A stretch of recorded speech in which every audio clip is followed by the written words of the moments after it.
All right, welcome to your deep dive. I have to say, the source material you sent over this time is pretty unique. Definitely caught my eye too. Yeah, it's a YouTube video called, and get this, Learn English with Podcast Conversation, episode 11, and it's Right. for English language learners. But the topic of the conversation is the COVID-19 pandemic. Oh, wow. And Using there's the a- pandemic Yeah, as a teaching tool. yeah, That's that's what you really want. interesting. It is. I thought that was so clever, Hmm. so smart to use this thing that we all live through, globally. It's something everybody can relate to. Yeah, that's a great way to connect with people from all over the world and to, learn a language through something that has had such a huge impact on all of our lives. Yeah, Yeah. absolutely. So, the video itself is a conversation between two people. And right away they start, well, reflecting on the pandemic. They start talking about, those initial fears about how the virus was transmitted, how some people would get really sick and some people, barely had symptoms. And then, of course, the importance of taking precautions, like all that stuff that we were all bombarded with in those early days. Yeah, remember how everything felt so new and uncertain back then? There was so much we didn't know about the virus. And I mean, everyone was trying to figure out how to stay safe.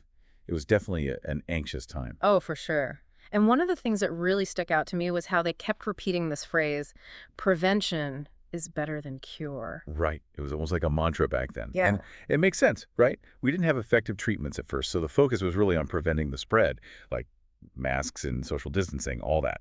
Exactly, yeah. And they also touched on the whole vaccine situation, which, I mean, how could they not? That became such a huge part of the pandemic story. They talk about how even if you were vaccinated, it was still possible to get COVID, but the symptoms were usually milder.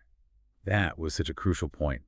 Vaccines don't necessarily prevent you from getting infected, but they can significantly reduce the severity of the illness. And that's huge because it helps to prevent hospitals from being overwhelmed. Yeah, and they even mentioned that vaccinated people were less likely to spread the virus, which was another big reason why vaccination was so strongly encouraged. So it wasn't just about protecting yourself, but also about protecting others. Right. It was about that collective responsibility again. We were all in this together trying to protect ourselves and our communities. Then the conversation shifts to this global perspective, and the numbers are just mind blowing. Millions of people affected with cases and deaths, all over the planet. It really hits you. This was a truly global event. And that's what makes this English lesson so interesting. They're using the pandemic, this shared global experience, to connect with learners and teach them about language and about the world. And then what really got me was how they started sharing their own personal experiences. Oh, yeah, I remember that part. One of them talked about their father actually battling COVID. And you could just hear, the emotion in their voice. It wasn't just about statistics anymore. It was about real people going through this really scary and uncertain experience. Those personal stories are so important. They remind us that behind the numbers are real people, real families, real lives impacted by this pandemic. It makes it so much more real and relatable. And then both of them actually, they both revealed that they'd lost their jobs because of the pandemic. Right, which was something so many people went through. The economic impact of the pandemic was immense. Businesses shut down, people lost their jobs. It was a really tough time. Yeah, and I think hearing those personal stories from the speakers in the video makes it much more tangible. It helps us connect with their experience and maybe even reflect on our own experiences during that time. Absolutely. They're not just talking about the pandemic in this abstract sense. They're grounding it in their own lives and the lives of people they know. Mhm. It makes the whole conversation much more powerful. So even though they're talking about this really challenging time, they also find moments of hope. They talk about seeing incredible acts of community support during the pandemic, people volunteering, donating food, checking in on their neighbors. It's a reminder that even in the darkest of times, there's always kindness and generosity. That's one of the things that always amazes me about humanity. Even in the face of adversity, people find ways to help each other. It's like this instinct to come together and support one another. And then they move on to talking about the impact of the pandemic on education. Right, with schools closing and everything moving online. Yeah, they talk about all the challenges that came with that transition, students struggling to adapt to online learning, teachers scrambling to figure out new ways to teach, and parents trying to juggle work and childcare. And, of course, the concerns about students falling behind. Yeah, it was a huge disruption to the entire education system, and the long-term impacts are still being debated. It's true. They did point out, though, that some schools and universities managed to transition to online classes pretty quickly, which, I mean, considering how sudden everything was, that's pretty impressive. Oh, absolutely. It shows how adaptable and resilient educators can be. They had to completely reinvent the way they taught, and many of them did it with incredible speed and creativity. And then they talk about something that I think is often overlooked, the mental health impact of the pandemic. Oh, yeah, that's a really important point. They talk about how the isolation, the fear, the uncertainty, it all took a toll on their mental well-being. And they're very open about their own struggles with things like loneliness and anxiety. That's so important to talk about. The pandemic was a traumatic experience for many people, and it's crucial to acknowledge the mental health challenges that came with it. And they actually offer some suggestions for coping. Things like practicing mindfulness, staying connected with loved ones, and seeking professional help if needed. It's a reminder that taking care of our mental health is just as important as taking care of our physical health, and it's a message that's especially relevant in times of crisis. For sure. And they even share some personal stories about how they coped, which I think makes it even more relatable. Yeah, I remember that. It helps to normalize those conversations about mental health and encourages others to reach out for support if they need it. So even though this video is about learning English, it's so much more than that. They've managed to pack in so much about the pandemic experience, the challenges, the resilience, the personal stories, the lessons learned. It's amazing how much they cover in just one conversation. Really is. And they do it in a way that's engaging, relatable, and thought-provoking. I'm really curious to hear your thoughts on this whole experience. Not too. What were some of the biggest challenges you faced, and what did you learn from this whole pandemic experience? Well, I think for me, like a lot of people, the shift to remote work was a big one. Figuring out how to, create a productive workspace at home, stay focused, and maintain some kind of work-life balance when the lines were so blurred. It definitely took some getting used to. I hear ya. I was definitely not set up for a home office. Yeah. But yeah, it forced us all to adapt, didn't it? It really did. And I think that's one of the biggest takeaways for me from this whole experience, the importance of flexibility and adaptability.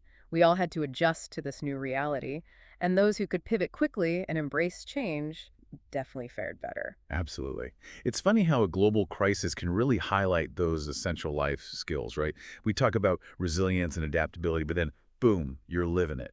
Exactly. And it also really emphasized the importance of human connection, I think. Even though you were physically distanced, staying connected with loved ones, virtually became even more important for our well-being. Those Zoom calls with friends and family, they weren't just for fun. They were a lifeline for a lot of us. Yeah, that makes me think about how the speakers in the video talked about those incredible acts of community support, people helping each other out, even when they were struggling themselves. Like, it's almost like that shared hardship brought out a deeper sense of empathy and compassion. It's kind of beautiful, isn't it? In a way, those difficult times revealed the best of humanity. The healthcare workers on the front lines, the volunteers delivering meals, even just people checking in on their neighbors. It was a powerful reminder that we're all connected. Absolutely. And speaking of connections, the video also highlighted how those connections were tested, especially in education, with the whole shift to online learning. That was a huge adjustment for everyone, students, teachers, parents. Yeah, and it really exposed the inequalities that already existed in our education system. Not every student has access to reliable internet or a quiet place to study at home. So those disparities were magnified during the pandemic. That's a really important point. They mentioned that some schools were able to adapt pretty quickly and get online classes up and running, which is impressive, but it wasn't a seamless transition for everyone. It definitely wasn't. And Yeah. we're still grappling with the consequences of those disruptions, especially for students who are already facing challenges. It makes you wonder about the long-term impact. Definitely. There are a lot of questions about whether some kids fell behind academically and socially. It's going to take time to fully understand the ripple effects of those disruptions. Right. And it's an opportunity, I think, to rethink how we approach education. Maybe this experience will lead to more flexible and equitable learning models, ones that can better serve all students. Fingers crossed. It's interesting. This conversation keeps coming back to this idea of resilience. The speakers in the video talked about job loss, economic hardship, the mental and emotional toll of the pandemic, but they also talked about how they found ways to adapt and even thrive. Yeah, it's like that saying, what doesn't kill you makes you stronger. We saw it on a global scale and in these individual stories. People found creative ways to cope, to connect, to rebuild. There's a lot of loss and hardship, but also a lot of resilience and ingenuity. It's pretty inspiring when you think about it. Yeah. And speaking of resilience, they also touched on something incredibly important, but often gets overlooked, the importance of taking care of our mental health. Oh, absolutely. The pandemic brought that to the forefront in a big way. The isolation, the fear, the uncertainty, it was a lot to process.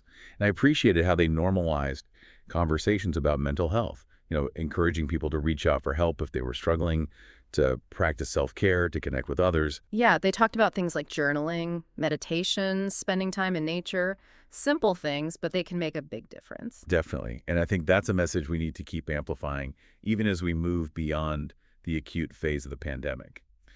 The mental health impacts are going to be long-lasting, so we need to keep prioritizing mental well-being and supporting each other. For sure. Taking care of ourselves, taking care of each other, that's how we get through tough times.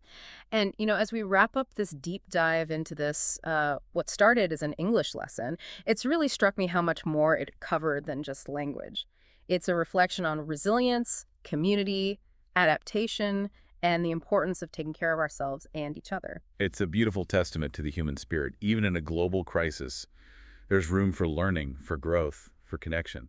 It's pretty remarkable when you think about it. It really is. And it makes me want to ask you, what were some of the most valuable lessons you took away from this whole pandemic experience? Oh, wow. So many things come to mind. It really makes you think about what matters most. I know, right? It's like this whole experience kind of shifted our perspectives. Absolutely. I think for me, one of the biggest lessons was just how interconnected we all are. What happens in one part of the world can have a ripple effect across the globe. And I think the pandemic really brought that home. Yeah, and it's interesting, going back to that English lesson video, how it kind of reflects that interconnectedness.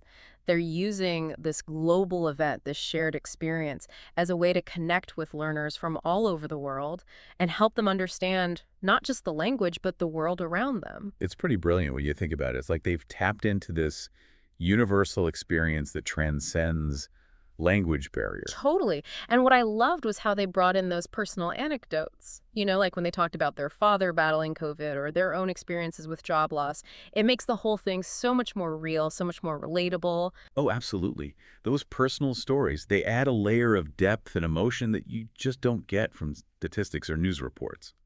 They remind us that behind the numbers are real people, real families, real lives impacted by this pandemic. Yeah, and it's not just about telling their stories, it's about how they're using language to process those experiences. They're learning English, yes, but they're also using it to make sense of a world that's been turned upside down. That's the power of language, isn't it? It's Mm. a tool for communication, but it's also a tool for healing, for reflection, for making meaning out of chaos. It's like they're saying, hey, even though we're going through this really tough time, we can still learn, we can still grow, we can still connect with others. It's a pretty hopeful message. It is.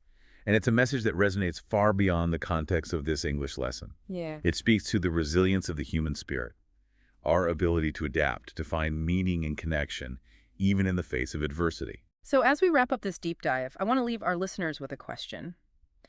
How has your experience with the pandemic compared to the experiences shared in this conversation? What were your biggest challenges? Your moments of resilience, the lessons you learned? And how has this experience shaped your perspective on the world, on your community, on yourself?